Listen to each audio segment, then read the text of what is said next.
అత్యంత పవిత్రమైనటువంటి పుణ్యస్థలమైనటువంటి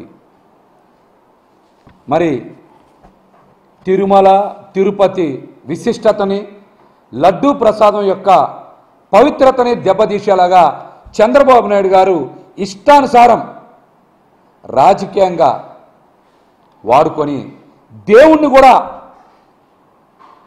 రాజకీయాల్లోకి లాగినటువంటి ఒక దుర్మార్గమైనటువంటి వ్యక్తి చంద్రబాబు నాయుడు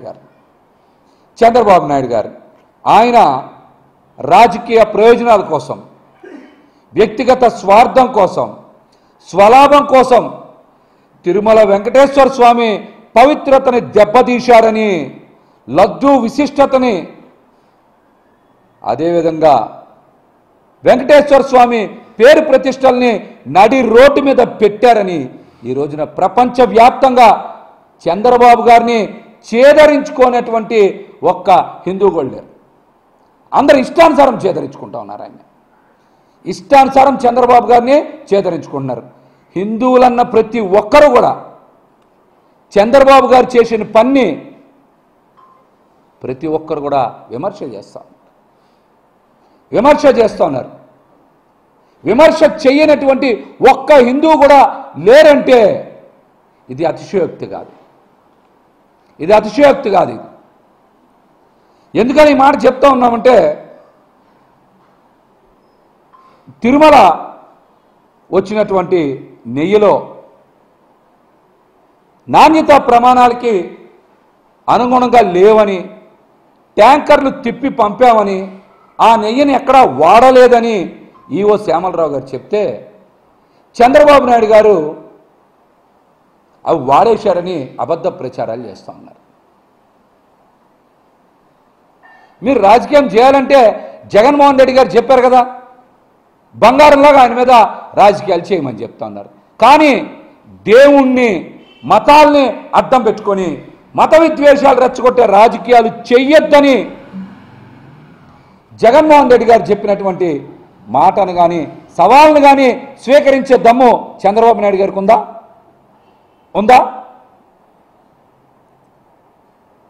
తిరుమలలో నాణ్యతా ప్రమాణాలకి అనుగుణంగా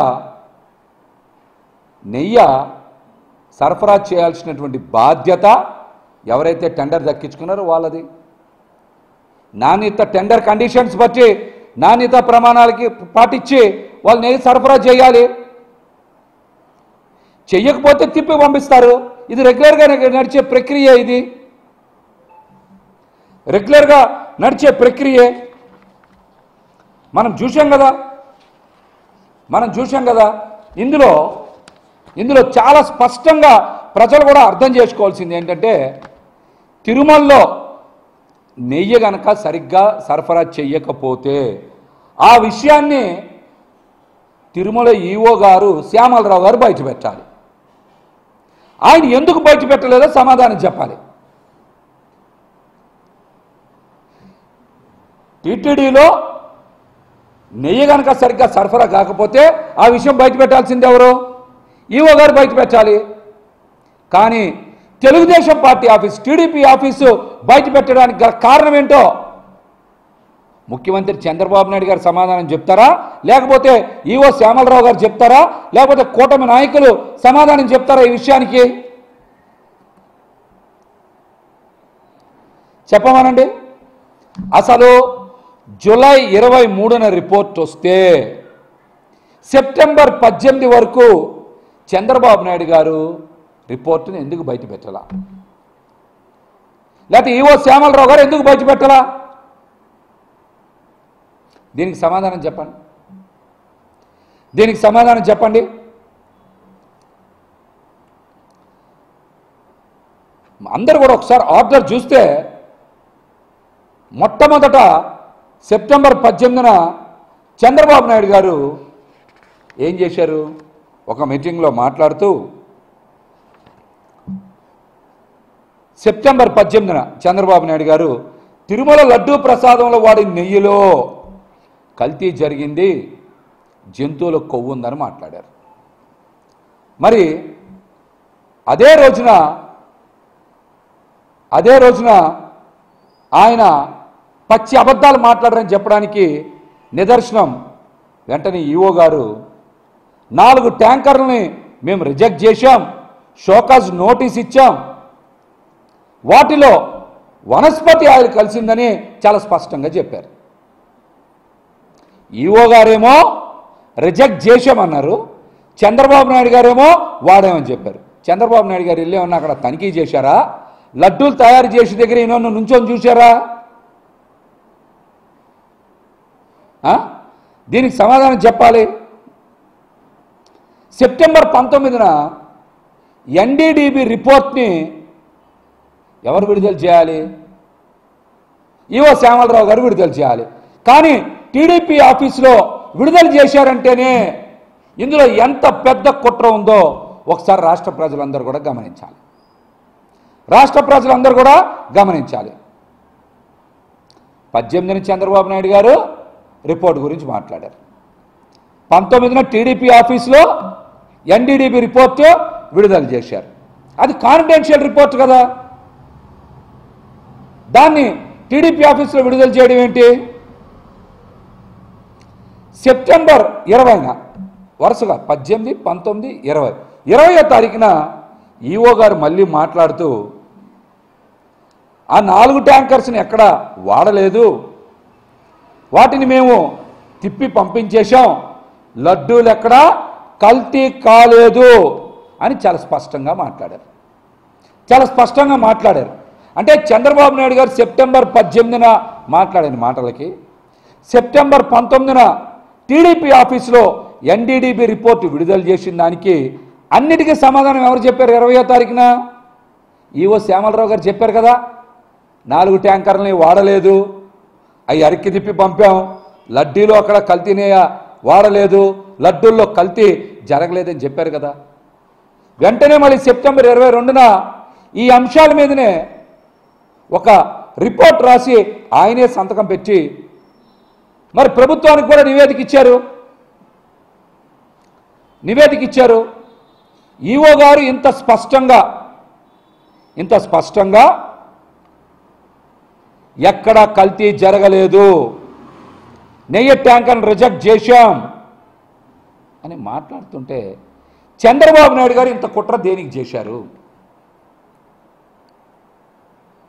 వెంకటేశ్వర స్వామి ఆలయ ప్రతిష్టని దిగజార్చడానిక, లడ్డూ ప్రతిష్టని దిగజార్చడానిక, లేకపోతే వెంకటేశ్వర స్వామిని అడ్డం పెట్టుకొని ఆంధ్రప్రదేశ్లో మత విద్వేషాలు రెచ్చగొట్టడానిక? దీనికి మీరు సమాధానం చెప్పాలి. ఈ అన్ని అంశాల మీద జగన్మోహన్ రెడ్డి గారు చాలా స్పష్టంగా డీటెయిల్డ్గా రాష్ట్ర ప్రజలందరికీ కూడా అర్థమయ్యేలాగా ఆయన ప్రెస్ మీట్లో తెలియజేశారు. అసలు తిరుమల చరిత్రలోనే ఎప్పుడైనా సరే ఏదన్నా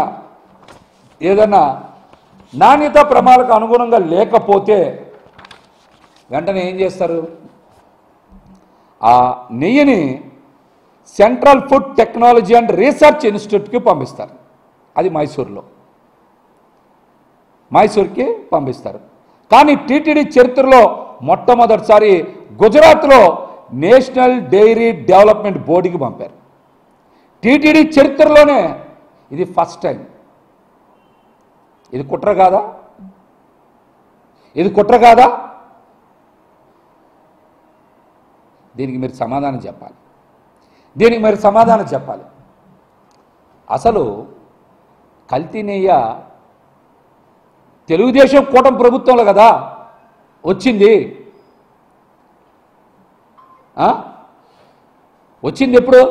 తెలుగుదేశం కూటమి ప్రభుత్వం అధికారంలోకి వచ్చినప్పుడు కదా. దాన్ని రిజెక్ట్ చేశారని ఈవో గారు చెప్తుంటే వాడేమని మీరు చెప్తున్నారు. ఇవంతా జరిగింది తెలుగుదేశం పార్టీ కూటమి అధికారంలోనే కదా, ఈ ప్రభుత్వంలోనే కదా. దానికి బాధ్యత వహించాల్సింది మీరు, శిక్ష పడాల్సింది మీకు. అంతేగాని ఎవరి మీద పడితే వాళ్ళ మీద అపవాదులు వేయడం ఏంటి? అందుకనే కదా కూటమి నాయకులు ప్రాయశ్చిత్త దీక్ష చేస్తున్నారు. తప్పు మీరు చేశారని ఒప్పుకోబట్టే కదా మీరు కదా ప్రాయశ్చిత్త దీక్ష చేస్తుంది. అందుకనే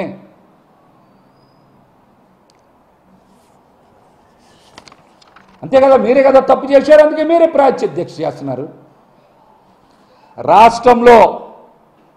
రాష్ట్రంలో ప్రతి ఒక్కరూ చంద్రబాబే దోషం చెప్తా ఉన్నారు. వేళ్ళన్నీ చంద్రబాబు వైపే చూపిస్తూ ఉన్నాయి. సాక్ష్యాధారాలతో సహా కుట్రలన్నీ కూడా బయటపడబట్టే ఈ రోజున ఏదో రకంగా బయటపడాలని చంద్రబాబు గారి అనుకూల అధికారులతో సిట్ ఏర్పాటు చేశారు. మరి త్రిపాఠి గారి గురించి కూడా మనం ఎన్నికల ఫలితాలకు ముందు చూసాం. పల్నాడులో ఎంత విధ్వంసం జరిగిందో చూసాం. మరి జరిగినప్పుడు ఈ సిట్ దేనికి? మీకు నచ్చిన అధికారులతో మీకు ఇష్టం వచ్చినట్టు సిట్ ఏర్పాటు చేస్తే దోషి మీరు కాబట్టి మీరు ఏర్పాటు చేసిన వాళ్ళు మిమ్మల్ని ఎక్కడ దోషం డిక్లేర్ చేస్తారా? వాళ్ళు దోషం డిక్లేర్ చేస్తారా? చెప్పండి, చేస్తారా? చంద్రబాబు గారు ప్రభుత్వం ఏర్పడిన తర్వాతే కదా టెండర్ జూలై 10 నుంచి స్టార్ట్ అయింది సదర్ నెయ్యి కంపెనీకి. అప్పుడే కదా జూన్ 12, జూన్ 21, జూన్ 25, జూలై 4 వచ్చి 4 ట్యాంకర్ని యాక్సెప్ట్ కూడా చేశారు. ఆ తర్వాత జూలై 6, జూలై 12న మరో ట్యాంకర్లు వస్తే అవి టీటీడీ నాణ్యతా ప్రమాణాల టెస్ట్ ఫెయిల్ కాబట్టే కదా వెనక్కి పంపారు.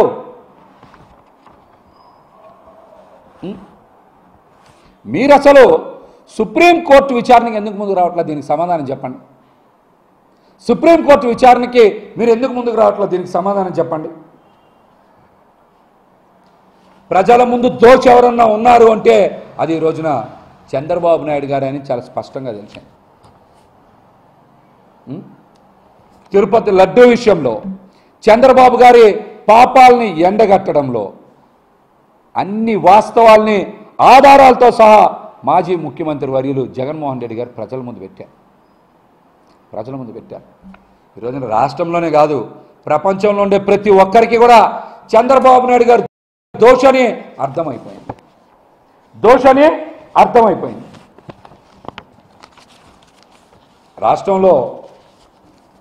రాష్ట్రంలో రాక్షస రాజ్యం నడుస్తుంది. దేవుడికి దండం పెట్టుకోవడానికి వెళ్ళడానికి కూడా ప్రభుత్వ అనుమతి కావాలంట. మాజీ ముఖ్యమంత్రి జగన్మోహన్ రెడ్డి గారు తిరుమల దర్శనానికి వెళ్ళకూడదని నోటీస్ ఇచ్చారు. వెళ్ళకూడదని. ఇదేంటి? దీని రాక్షస రాజ్యం అనక ఇంకేమనాలి? మీ పాలనలో 100 రోజుల్లో ఒక్క మంచి పని అయినా చేశారా? చేయలేదు కాబట్టి కదా ఈ డైవర్షన్ పాలిటిక్స్ చేస్తున్నారు మీరు. పక్క రాష్ట్రాల నుంచి కూడా మనుషుల్ని రప్పించి ఇక్కడ విధ్వంసం చేసేటువంటి కుట్రలు చేస్తూ ఉన్నారు. దీని రాక్షస రాజ్యం అనక ఏమనాలి? చెప్పండి, ఏమనాలి?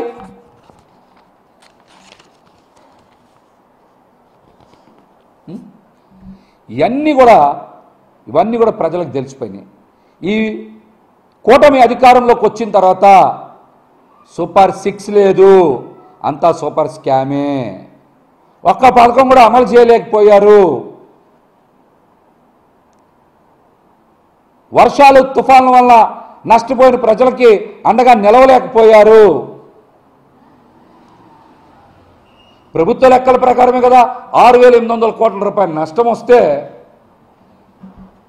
ప్రభుత్వం ఇచ్చింది 200 కోట్లే, కానీ దాతలు ఇచ్చిన విరాళాలు 400 కోట్లు. అంటే ప్రజలుగా అండగా ఉన్నారు, కానీ ప్రజలకి ఎక్కడా కూడా కూటమి ప్రభుత్వం అండగా లేదని మీరు చెప్పిన గణాంకాలే కదా తెలుస్తూ ఉన్నాయి.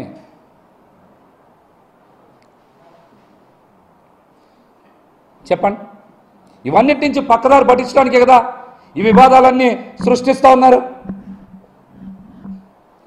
ఇంకొక ముఖ్యమైన విషయం చాలామంది మాట్లాడుతున్నారు. గోశాలని ఏర్పాటు చేసి నిత్యం గోవులకి మేతేస్తా గోపూజ చేసే వ్యక్తిని హిందూ ధర్మాన్ని ఆచరిస్తున్నారని అంటారా అనరా? జగన్మోహన్ రెడ్డి గారు ఇంట్లో గోశాల ఉంది, ఆయన గోవుల్ని పూజించట్లేదా?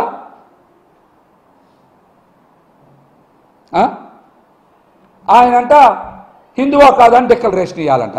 గొడ్డు మాంసం తినమని చెప్పేవాళ్ళు మాత్రం హిందువు మీకు. ఆయన డిక్లరేషన్ ఎవరు? గోవుల్ని పూజించే వాళ్ళు హిందూ ధర్మాన్ని గౌరవిస్తున్నట్ట, ఆచరిస్తున్నట్ట, లేక గొడ్డు మాంసం తినండి అని చెప్పేవాళ్ళు హిందూ ధర్మాన్ని ఆచరిస్తున్నట్ట? దీనికి సమాధానం చెప్పమనండి. అదేవిధంగా ఈ ప్రాయశ్చిత్త దీక్ష చేసే వాళ్ళందరూ తప్పు చేశారు, ఎలా వెళ్తున్నారు? తప్పు మీద ఇంకో తప్పు చేస్తున్నారు. వాళ్ళు దేవాలయాల్లోకి పార్టీ జెండాలు, పార్టీ కండువాలు, పార్టీ ప్లెకార్డులు పట్టుకొని వెళ్తున్నారు. ఇది ఆచారమా, రాజకీయమా? దేవాలయాల్లోకి బాలకృష్ణ గారు చూసారా? దేవాలయాల్లోకి ఏం చేస్తున్నారు? అందరూ ప్లెకార్డులు పట్టుకెళ్తున్నారు, కండువాలు వేసుకుంటున్నారు, పార్టీ దీని మీద ఫోటోలు దిగుతున్నారు.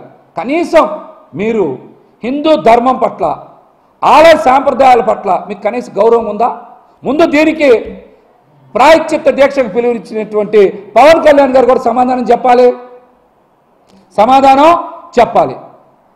ఇందాక కూడా చెప్పా, మళ్ళీ రిపీట్ చేస్తున్నా. గొడ్డు మాంసం తినచ్చని చెప్పిన పవన్ కళ్యాణ్ గారు సనాతన ధర్మం గురించి మాట్లాడే అర్హత ఉందా?